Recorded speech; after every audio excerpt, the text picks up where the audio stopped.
sebagainya berkenaan tentang isu yang kita bincangkan. Dan hari ini kita bincangkan berkenaan tentang perkembangan yang terbaru berkenaan tentang kapal LCS ini, yang mana dikatakan sangat kuat dikatakan oleh rakyat Malaysia di media sosial, di mana-mana saja mereka bercerita tentang kapal LCS ini. Jadi Halimunan. Halimunan. Kapal Halimunan. Tapi tak halimunan. Dia dah tunjukkan yang hari ini kapal tu adalah kapal yang wujud. Boleh kita tengok, boleh kita pegang, ambil gambar dan sebagainya. Tapi dia berbeza sedikit dengan kapal yang dirasmikan pada Ogos 2017 yang saya sedang meneliti gambarnya. Sangat berbeza. Jadi apa sudah jadi ni bang? Saya tak ada apa-apa. Tak tahu ada komen ke tidak. Dia masalah light combat ship ni atau LCS ni, ataupun kapal tempur pantai dia tak boleh pergi tengah lautan. Dia kata pergi pantai boleh lah. Dalam 20 nautika ke, dia boleh lah bertindak terhadap perkara-perkara serang balas dari luar, termasuk untuk tujuan menghalang pendatang haram masuk, ataupun menghalang penyeludupan pun boleh lah, tentera laut pun boleh terlibat. Penceroboh lah. Sungguhnya rakyat Malaysia memang mengharapkan Kementerian Pertahanan mempunyai senjata yang agak canggih, dalam mempunyai kelengkapan yang mencukupi untuk mempertahankan samudera kita. Jadi kita tidak menafikan soal kerajaan nak belajar berapa bilion pun. Memang dulu zaman 70-an 80-an di samping bajet untuk Kementerian Pertahanan, kita juga dia tinggi selepas Kementerian Pendidikan atau Pelajaran. Jadi pada saya rasa rakyat semua tak ambil kisahlah kita beli bilion-bilion senjata, kerana kita sebuah negara samudera, maknanya ada laut, ada pantai, dan kita terdedah untuk ancaman di sebelah timurnya dari selatan, Laut Cina Selatan daripada China sendiri, daripada baratnya dengan Indonesia dan Selat Melakanya, dan begitu ialah Sabah Sarawak. Jadi apa yang jadi masalah rakyat tanya tu ialah berdasarkan Public Account Committee, Jawatankuasa Kewangan Negara, yang diberi tanggungjawab oleh Parlimen untuk menyiasat, untuk mengetahui apakah sebenarnya berlaku dalam isu-isu yang menggunakan wang rakyat kita berbelanja. Jadi PAC pun telah pun buat dia punya syarat, kajian, dah panggil semua orang yang berkepentingan.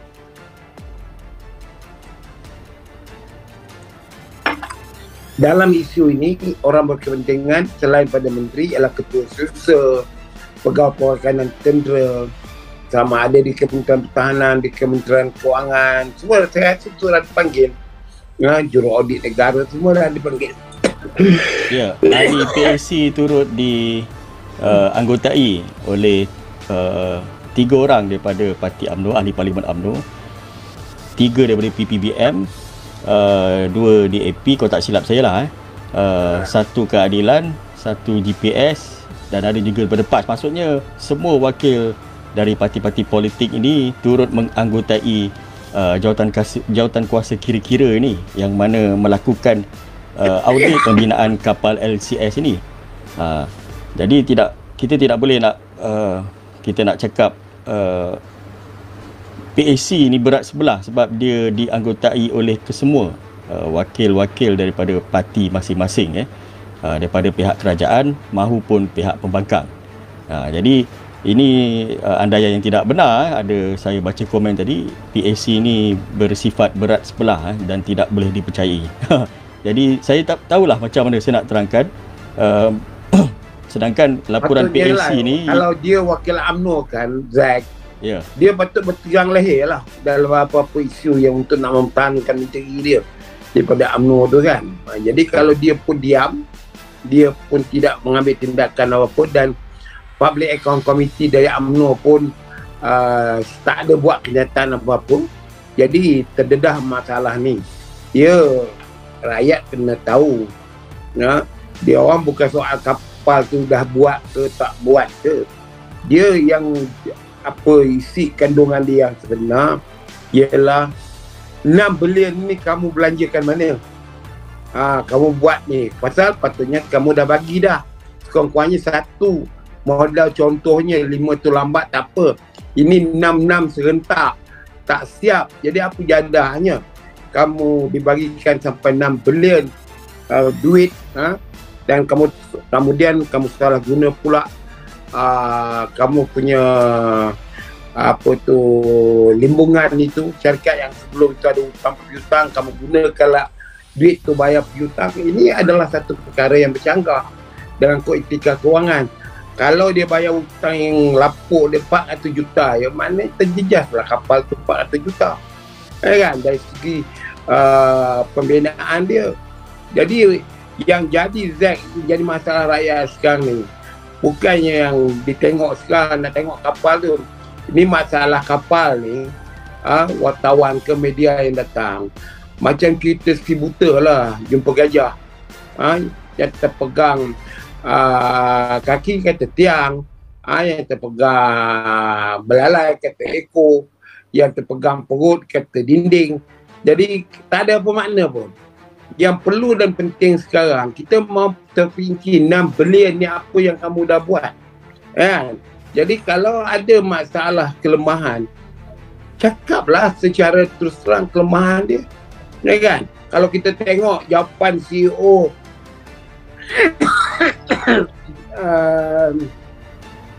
BNS apa ni, posted naval ship ni, BNS ni kan, yang di Pangkor tu, tak ada pun dia kata bahawa ini melibatkan kejuruteraan, pekerja-pekerja mainnya perlu daripada luar negara dan pembinaan ni.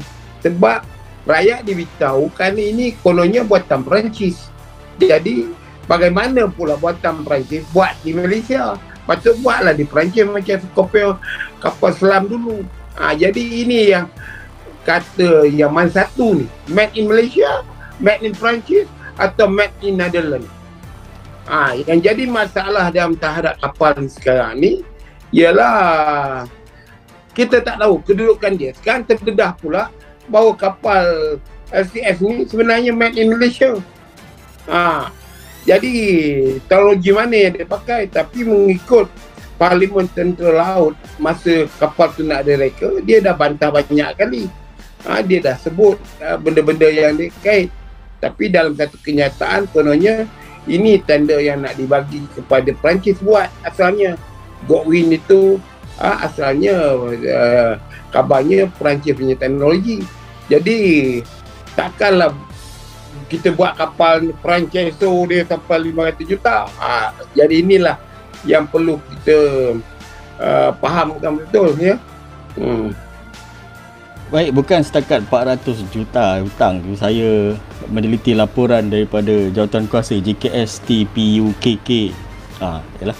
Dia menyebut ada hutang 1 bilion oleh syarikat berkenaan, dan tarikh ataupun tempoh jangka masa hutang tu akan tamat pada 2019. Ini ketika dia menerima kontrak ni lah. Jadi maksudnya duit yang diterima daripada kerajaan itu, dia bayar hutang yang mereka hadapi yang dulu-dulu, hutang lama dia. Dan itulah sebabnya kenapa Naval Group ni tidak boleh nak meneruskan kerja, mungkin sebab mereka tidak dibayar lagi ataupun mereka tidak menerima bayaran untuk meneruskan kerja-kerja pembinaan LCS ini. Ini yang saya faham berdasarkan daripada laporan.